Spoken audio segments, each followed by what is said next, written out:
Hi, it's Matt Haviland here, Keller Williams Realty, and we're at our coaching session for September.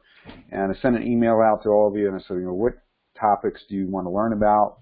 How can I help you in your real estate business? And the answer that came back was organization. So today's topic, we're going to be talking about how to be organized. We'll talk a little bit about productivity, how to be productive in your business. Also want to talk about how to have a life and have a great real estate business at the same time. So we're going to be covering a lot of different topics today. And I'm going to jump in with something that I learned really right away when I started in the real estate business, which is I call the real-time voicemail system. And this is something that I learned from Joe Stumpf. If you don't know Joe Stumpf, he's a fantastic real estate coach and trainer.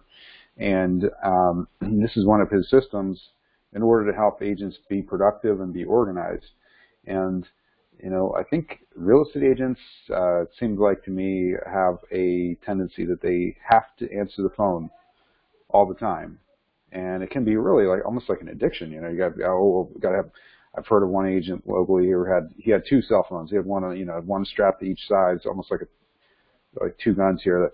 Okay, so he could make sure he wouldn't miss any calls. He's got two phones, one on each side. A little crazy, but anyway, you may be feeling that way. Maybe you feel like I've got to answer this phone. If I don't answer the phone, then they're going to call someone else, and I might lose business or whatever. And that's really a fearful thing. The reality is that could be true.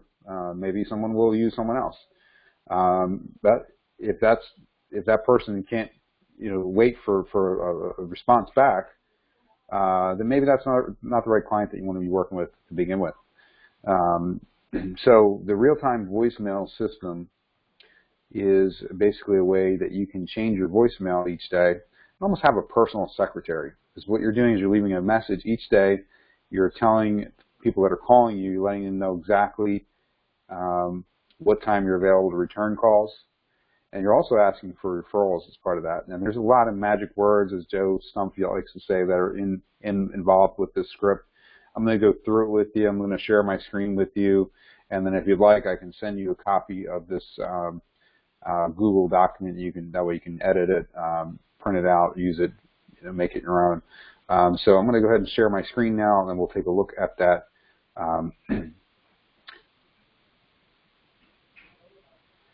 And we will go take a look at that voicemail message. Okay.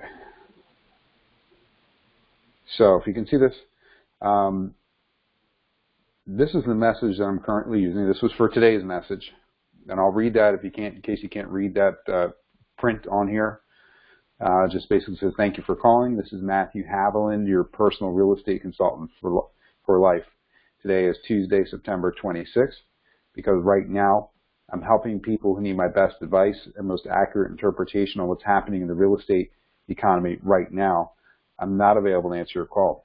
However, I will be returning your call today between 11:30 and 12:30, and again from 3 to 5. And what this means to you is you feel confident that I will call you back. And right now, would you please leave a very detailed message so when we talk again, you'll know that I'm fully prepared. And one more thing, I'm wondering between now and when we talk again, if you happen to be in a conversation with a friend or a family member or a neighbor and they mention they owe more than their home is worth and they don't know what to do, would you feel comfortable introducing them to me? I'd love to help them. I know they would appreciate it. I know that you'll feel good about helping them also. I'll talk to you soon. Thank you. And if you'd like to bypass this message in the future, press pound. So I may be reading that a little bit. Sometimes I would go through that a little bit quicker. But you get the idea. So what I'm going to do is just kind of go back through here and kind of unpack what this voicemail message is all about. So first of all, thank you for calling. That's a nice way to start it. Letting them know who you are. I'm Matthew Haviland. What do you do? I'm a real estate consultant for life. I'm not just a real estate agent. I'm a real estate consultant, and I'm for life. That means, I'm not just one of these real estate agents that are here on a part-time basis when things are good and things go bad. I'm out of the business. No, I'm going to be here for life. Also letting them know what day it is. So what that means is they know that they're calling today. It's Tuesday, September 26th. They know that this voicemail is fresh. It's not some voicemail that I left a week ago or a month ago. So that's important to you. And then we say because right now. So right now is, if you heard how I was saying that, you want to make that an embedded command. That's why I have that underlined there. Right now, I'm helping people who need my best advice and most accurate interpretation of what's happening in the real estate economy right now. Because then later on, we're going to see down, I don't know if you can see this, down the next paragraph, we'll also use that right now. Would you please leave a very detailed message? So we're embedding that command right now, right now, right now. So they know, okay, I've got to leave a message right now. Okay. Real estate and mortgage economy, you could say mortgage economy. I typically just say real estate economy, what's happening in the real estate economy. I'm not available to answer your call. However, I will be returning your call today between, and then I've got the time. So the great thing about this is you're letting them know exactly what times you're available to return the calls, and you're setting expectations. So if I've got someone calling me at 9:30 in the morning, they know I'm going to call them back at 11:30. They're likely just going to go ahead and leave a message because they know I'll return that call. And then I usually have 2 different times of the day, depending on what's available, depending on what my schedule is for the day. These times change. It doesn't have to be those specific times. You know, sometimes I'll return calls 10:30, 11:30 if I've got an early appointment, or 5:30 to 3 to 5:30, or 6 o'clock, or depending on what the schedule is. I usually try to wrap everything up by 6 o'clock, 5:30, 6 o'clock. I'm usually done. Just depends on the schedule for that day. But you're setting expectations also of when you're going to return calls. I'm not going to return calls at 9 o'clock at night. I'm hopefully in bed by then. So no, usually get to bed a little early. So I'm not going to be up all night answering phone calls. I'm going to be working during normal business hours. I'm a professional, and that's what this message says. I'm a professional.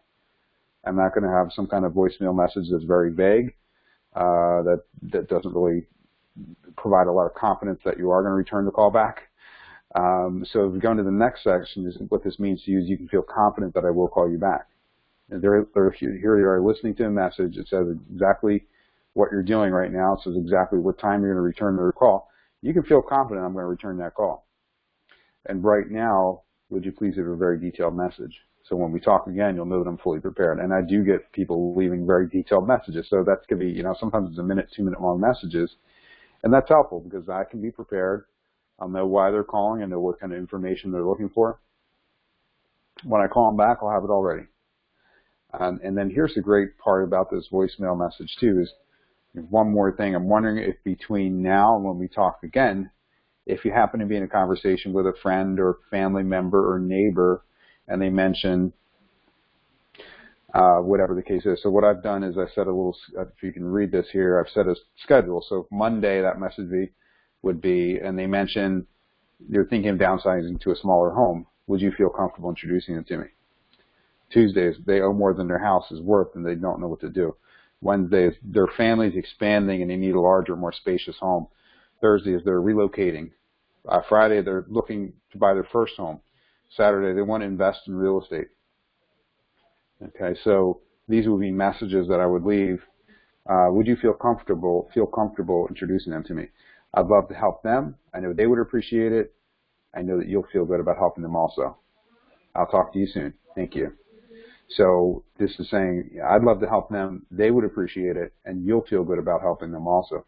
When people refer someone to you, they feel good. They feel good, and you want them to feel good that this is something they can be glad that they referred this person to you. They're going to feel good.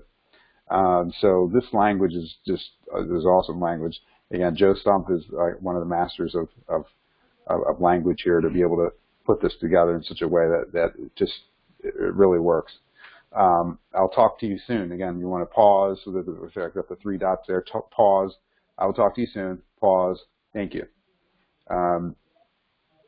And then I have at the end here, if you would like to bypass this message in the future, press pound. That's completely optional. I do find that obviously this message is not for everybody, those high D personalities, and you may even be one listening to this call and say, this is crazy, I would never use this. But 80% of people are C or S type personality, and those are the people that are going to appreciate this voicemail. So this is not for the benefit of any D personalities. That's why I put in there, you press pound, because those people are just going to press pound and go to the end of the message. They don't want to hear it again. Maybe they'll listen to it one time. You'll get comments that, some people will go, oh, it's the longest message I ever heard in my life. Yeah, you'll get a few of those comments, and you'll also get a lot of comments that that's the greatest message I've ever heard, the most professional, and a wonderful message. So you're going to get comments from a lot of different people. The thing is that this is not for the high D personalities or the other agents that are high D personalities that are calling you for information. They're not going to like it. But you know what? It's not for them. It's for your benefit. It's for the benefit of your clients. And when you consistently do this, they're going to appreciate that you took the time to change that voicemail every day. They're going to appreciate that you're taking a role of being a professional. And would you expect to call your doctor and have him answer the call at all hours of the day? I mean, or your attorney, your accountant? No, they have normal business hours. You'd expect to call them during that time. If you're calling outside of that time, you'd expect to leave a voicemail for them. So this is what I call a real-time voicemail system. For these things that I'm asking for specifically, you can totally change that to whatever type of business that you're looking for. So if you have a specific niche or a specific group of people that you're looking to target, you can make that in your voicemail message on a daily basis. Now let's take a look. Okay. So for the weekend, I do leave a little bit of different message. I'll usually still return calls on a Saturday. That's optional. If you don't want to do that, you don't have to. You could, make your message say that you're off for the weekend. My weekend message, so for example, my Sunday message would look something like this. Thank you for calling. This is Matthew Haviland, your real estate consultant for life. Our office is closed, and I'll return your calls again on Monday, August 28th, or September, whatever the month is. Right now, would you please leave a very detailed message? Then I just go back right into the same script that I went to before up here in this section. So a little bit shorter message, just saying, hey, the office is closed. This is when I'm going to return your call. I like to keep Sunday off. Typically, don't do any real estate on Sunday. Now, I do recommend if you can take at least one day off to do that. It doesn't have to be on a Sunday, but I do recommend having sanity. I know for me, now maybe some people are, just want to do it every 24 hours, 24/7.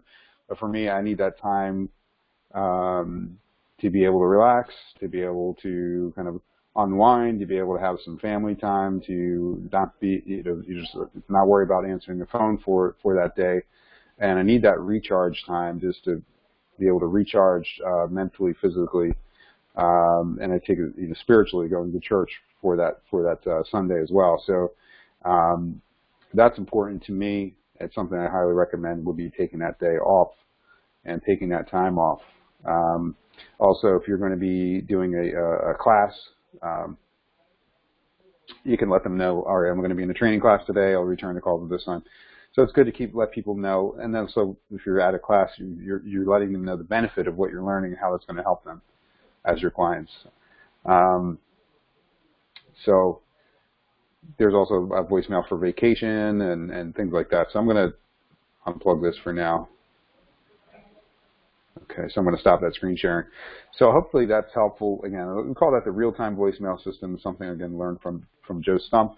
It's a great resource. I've been doing this consistently now since 2000 and probably 2005, 2006, somewhere around there. So it's just a habit. Now I still go through and I use my Google document here, and I'll change that every day on a daily basis, and I'll read through it. Now I pretty much have it memorized, but it still helps just to look at it. So you don't have to memorize all this. You can look at it. You can read it. It takes about 5 minutes to do it on a daily basis. And so for 5 minutes, you can really organize your schedule. You can not have to worry about answering your phone all the time. You can set expectations of when you're going to be available to return calls. So 5 minutes a day, I highly recommend that as a little productivity tip.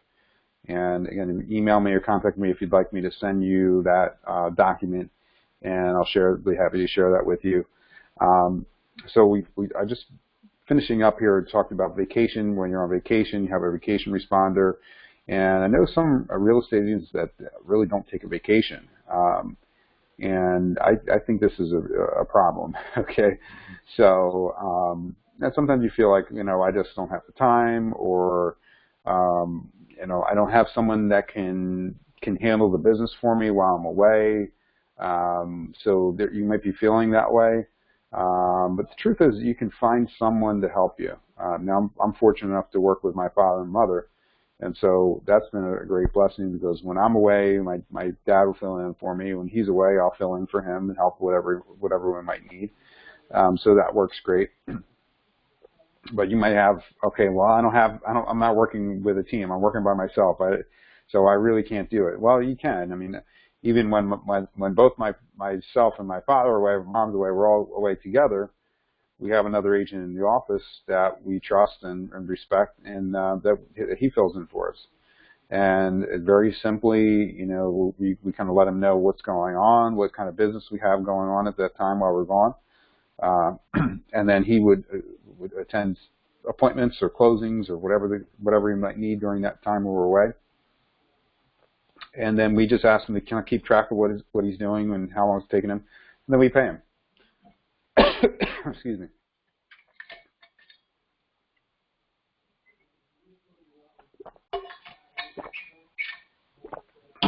So we just pay him basically an hourly basis, or if we work 5 hours, we'll pay him.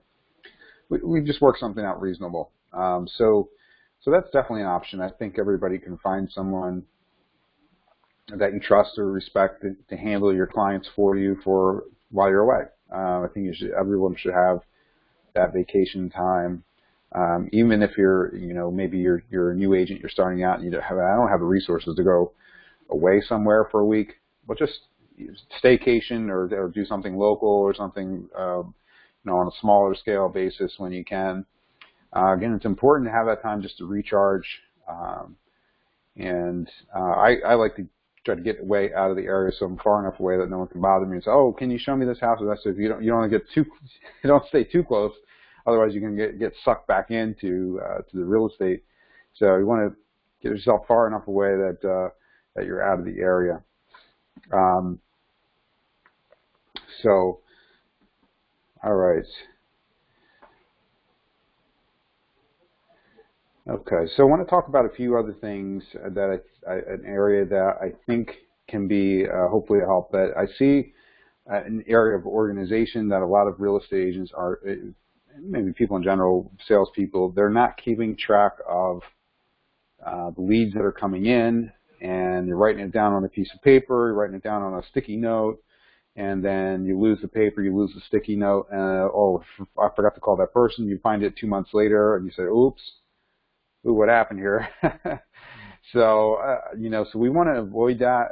A couple of ways that we can do that is, you can just have a simple notebook like this, and keep this notepad with you wherever you go. You've got a lead here, you just write the date down and write the name of the lead on there. When I'm doing my lead generation, I use the contact tracker, which is a sheet that shows 20 names. So I'm putting the name. I can write notes in there, and then I'll put a checkbox in there if I need to follow up that specific person. That's very helpful for me to be able to use that. If you would like a copy, I can send you a copy of that as well. It's a PDF that I can send you. And so I would just print that out each day, fill in the names of the people that I've talked to that day, and any comments or things I might need to follow up with afterwards. So that's a really good resource. I also use Google Documents and just have a notes page. So if I'm getting a call coming in, that's usually where I go first. If I'm at the office, I've got my computer in front of me. I'll go ahead and type their name in, phone number in. If I get a lead that comes in through maybe a listing lead over the phone, over the internet, or what have you, put them in there first, and that way it gives me a chance to follow up with them with a call. And then once I've completed that call, well, I can determine, well, does this person need to go into the database, or where does this information need to go? So then I'll put them into the database. So if you're not using a database, I definitely encourage you to do that too, because it's hard to keep organized on follow-up if you're just using, pen and paper And a pad, if I write that name down on the pad, well, then I flip the page, and what if I never go back and look back from a few days ago? I might forget to call that person. So what I'll do is I'll put them in the database, and then always put a next step in there. So always put it, okay, I'm going to call them on this date. Put it in the database, and then you know to call them. Or I'm going to send them an email at this date. So we want to keep in contact with those people, and I think that's a huge area where salespeople will drop the ball, is the follow-up, and lead follow-up is huge. That's probably one of the biggest areas where just keeping in touch with people is going to make a huge impact in your business, and one way to do that is by being organized. Writing those leads down, getting them into the database, setting the next phone call, the next email, next contact, so you can be sure you're going to keep in touch with them. So we're wrapping things up here, a few minutes left. I wanted to go over a couple of tips. Now this is more for me, maybe not a benefit for you, but my desk is a mess right now, I have to admit it. So I pulled up some tips with how your desk should be organized. This is an article pulled up from, I think it's CNN. I'm going to share the screen and we'll take a look at it together. Oop.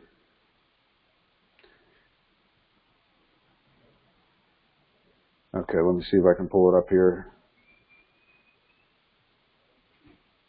Okay, how your desk should be organized. So this is what if you can see that image there, you've got your monitor, should be at eye level. Keep your phone on your dominant hand side.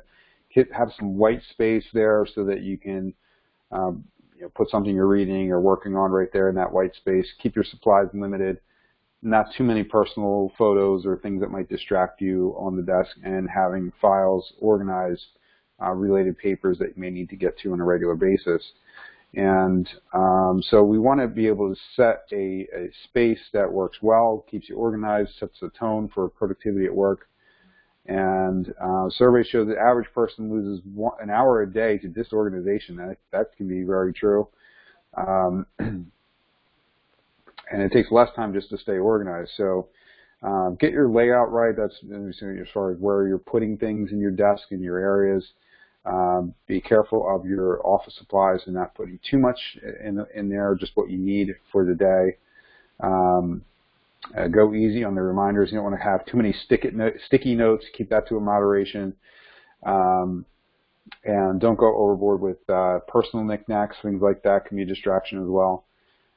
Email can be a distraction. I know sometimes just you always tend to look at the email even while you're doing lead generation or should be working on one project. You flip to it and it just puts you off course. So we want to maybe just close up your email. Open it up when you're ready to use it. Keep it closed when you're not. I mean, that would be a huge way you can help eliminate some distractions and stay better organized and better focused. Embrace that white space, having some area to work with there on your desk, and prioritize your workflow. So keeping your important urgent tasks top of mind, and having the less urgent, maybe not necessarily important tasks. Rank those tasks and those things you need to work on so that you can keep organized and keep up to date. Reassess frequently, and so that's I don't think there's necessarily a perfect method to keeping it organized. And I know for me, one thing I have to do is just basically purge, just get in there and start shredding some documents, start cleaning some things, figuring out a better way to stay organized. But I thought this article was helpful. So again, if you like this, I can send you a link to the article as well. And so that's about all the time we have for today. Hope this was helpful for you in increasing your productivity, increasing your organizational abilities, giving you some great tips with staying organized, having that personal secretary through the real-time voicemail system that I shared with you. And I also just want to again encourage you to have a life, take those vacations, take one day off a week, set up your voicemail, set up your business, set expectations with your customers so that you can take that time off. And find a partner if you don't have someone. Find someone that you trust in the office that can be available to fill in for you if you need help. So, if you're on vacation, or even, hey, I'm just a little busy today, can you help me with this or that? I'm sure you can find somebody, and if you need help finding someone that can help you with that, let me know, and I'll help you find someone that could be a potential work with you and help you with vacation, or if you need an extra hand. So again, look forward to speaking with you again next month. I'm going to be talking about moving forward business planning and life planning. So looking forward to that. Again, if you have any questions in the meantime, just let me know. Have a great day. Bye.